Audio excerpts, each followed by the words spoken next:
Kill0-Byte, I followed the directions you gave me. Ooh, Waspinator likes this room. Lots of pretty shiny buttons. What does this one do? Garbage O's? What? Garbage O's. It's delicious breakfast cereal that has all your daily minerals and energon you will need throughout the day. Waspinator finds that one boring. Ooh, this one has a duck. What does this one do? Waspinator no longer interested. Waspinator must have gotten wrong directions. What are you doing here? Get out. Waspinator was just leaving. I don't have the energy for funny banter. Let's just tune into the show.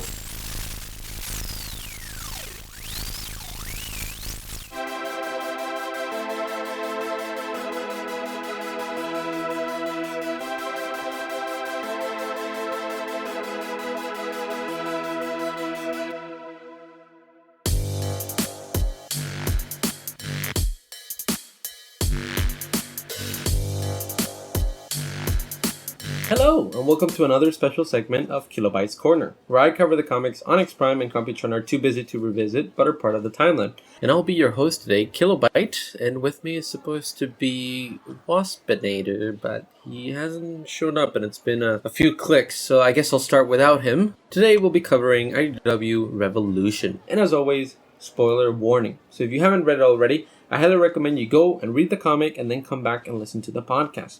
Now, onwards with the podcast. First, let's dive into some fun facts and some trivia. There's 6 issues in this volume. Issue 0 was released July 6th, 2016, and Issue 5, November 30th of the same year. The writers are John Barber and Cullen Bunn, and artists by Fico Ozio, with colors by Sebastian Cheng. Now, for some trivia. In Issue 1, the splash panel introducing the situation in Portland includes the city's Macwam Bridge and a passable accurate rendition of its skyline, though the relative locations are a little bit fudged. In Issue 4, an error occurs. The fluid coming out of RC's gouged eye is colored like blood, and on page 19, she is seen with both eyes intact. And for the last issue, number 5, the cyberglyphics used to represent Baron Karsa's speech last issue were not just an in-joke. In this issue, we'll learn he really is speaking ancient Cybertronian, which is logical enough for an occupant of a universe created by an ancient Cybertronian. Cyberglyphics were presented as an ancient Cybertronian language in the media that introduced them, which was the Revenge of the Fallen movie. And then Karsa's line on the page 1 translates to "I want my dollars," which is pretty funny. Now for some summaries. Joe Colton brings some of his closest associates together to discuss the danger that Cybertronians pose to Earth. Evidence of a conspiracy to frame G.I. Joe emerges, just as a case of mistaken identity results in the organization pitting itself against the Transformers. While Optimus Prime unit confronts Rum, Cup and Aileron come under attack from the forces of Mask. The Transformers once again clash with Rum, and with the fate of their home dimension hanging in the balance, the Micronauts must join in the action. While Miles Mayhem makes his move, Optimus Prime's team must unite with Snake Eyes, Rum, and the Micronauts to fight off the attack from the combined forces of Mask and the Dire Wraiths.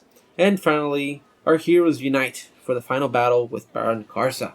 In the beginning, we get an introduction to G.I. Joe, what they've been doing. They also give us a recap of all the events that have happened before, when the Optimus and the Decepticons showed up on Earth, when they fought, when Megatron conquered Earth, when the Autobots managed to get the Decepticons to leave Earth, and so how the G.I. Joes feel about this, and why their program was discontinued, but now they've been called back to action.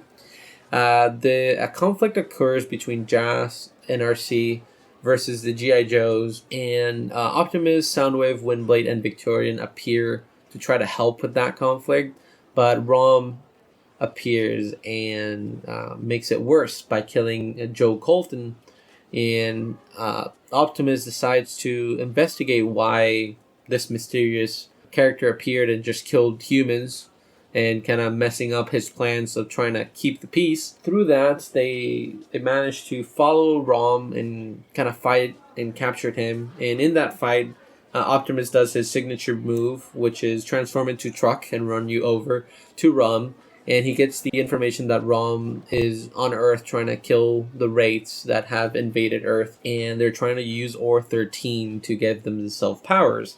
And so they make an alliance, and they go back to base to see how they can fix this. And in the meantime, Cup and Aelron are exploring an explosion that happened out at Mount Olympus in Greece, where a bunch of Or-13 was discovered by another franchise called Action Man. And through that exploration, Cup finds that there's a space bridge that was activated down there, and that's what caused the explosion. But before he gets a chance to tell Optimus, he gets attacked by a group called Mask, which is led by Miles Mayhem, a contractor brought in by G.I. Joe to help with the Cybertronian problems. And so Mask is a group of different individuals that are proficient in different fields. They don't really explain which fields, but they have these vehicles that use Cybertronian tech that they can blend in and hide just like the Cybertronians do. And so Cup doesn't see them coming, and neither does Aelron. And so they get into this fight, but Cup gets captured. Aelron escapes and meets up with Optimus and explains that a space bridge was activated and what's going on with that. In the meantime, we get introduced to the Micronauts that are in the micro dimension, if I'm not mistaken. And so they're exploring it with the help of Baron Karsa, because they're trying to save it. It seems to be collapsing upon itself, and they wanna rescue it. And they come face to face to Micronus Prime, which is a pretty cool design. I really like it. And so they get another visitor that appears through a space bridge portal that they have in their ship, telling them that they need to go through the portal and escape before Baron Karsa enacts his plan, because he's trying to use the Or-13 on Earth to activate the space bridge and kind of suck in Earth in that dimension into the Micron dimension, so the Micron dimension can survive. And when they exit the space bridge, they come face to face with Optimus and his team. Snake Eyes has infiltrated the base and was in the middle of a battle when the Micronauts appear with RC as well.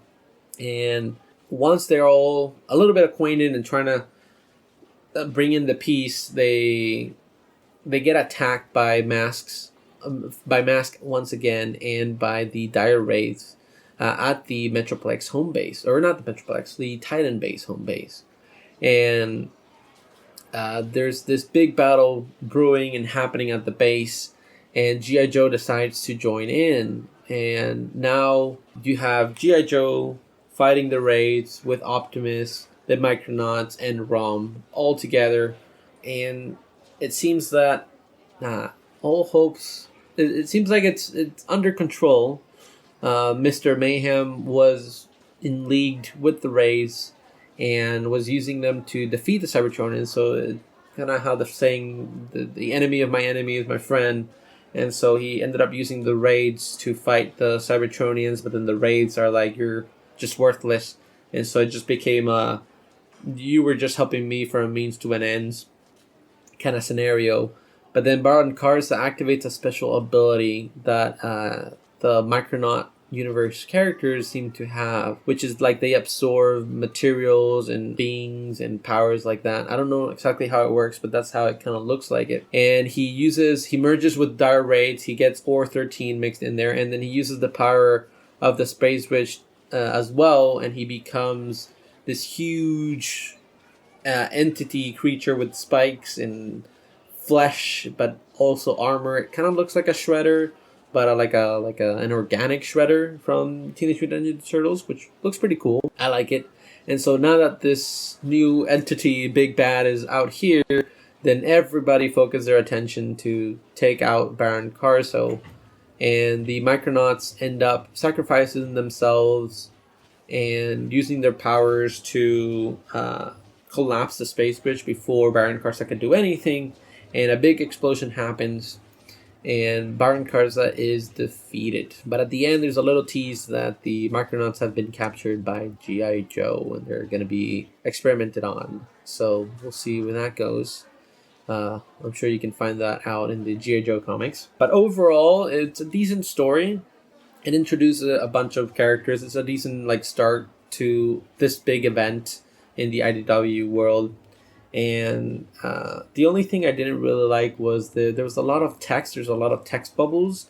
And it's a little bit distracting sometimes when you're trying to keep track of who's talking, what's going on, and you just get all this big explanations right after the other, one after the other, and it's just so much to keep track of. It was kind of like driving me a little bit crazy. There's also these bubbles that tell you who's on that page and who, like, where they are from, and I feel like it was like every single page that a character was on there, they had one of those, and it was kind of starting to get a little bit annoying because it wasn't just like at the beginning, like the first time they get introduced. It was almost every single time that they appeared on screen. It's like, hey, this is Soundwave. Hey, this is Soundwave, and I'm like, I get Soundwave, but so it was a little bit distracting.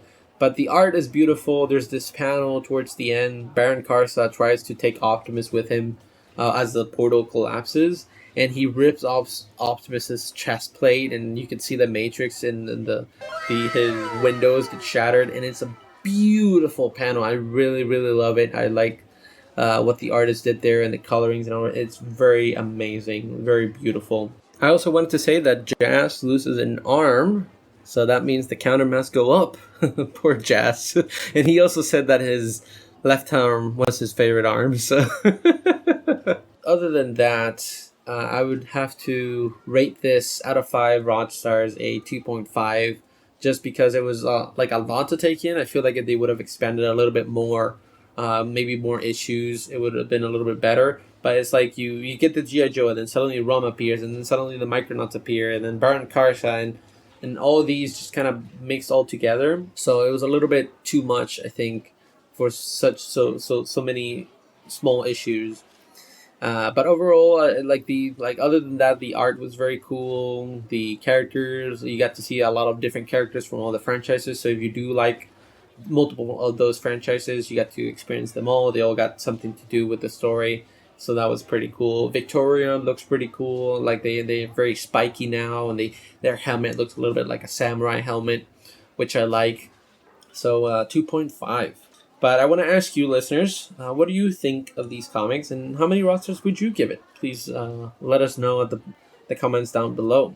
We do not have any emails today, but if you'd like to get in contact with us, you can send us an email at swervesbarpodcast@gmail.com. That is SWERVESBAR podcast@gmail.com. As for that, I do have a new toy that I wanted to talk about. I have the Legacy Blitzwing, and I really, really, really like it. I know there's been a discussion of the tank mode, that it has the plane cockpit in the front. It doesn't really look that good. But for me, I really like it. I think it's kind of hard to do a triple changer that's a plane and a tank, which don't have any similar shapes to them. So I feel like this is a very good Blitzwing that they've done, and I'm really enjoying this toy. In addition to that, I am streaming over on twitch.tv/Kill0-Byte Prime on Tuesdays and Thursdays at 8 p.m. Pacific Standard Time, because that's when the Cybertronian signal reaches Earth. So if you're interested to just hop in, talk with me, hang out, see some cool games, and just a lot of fun, you're welcome to do that.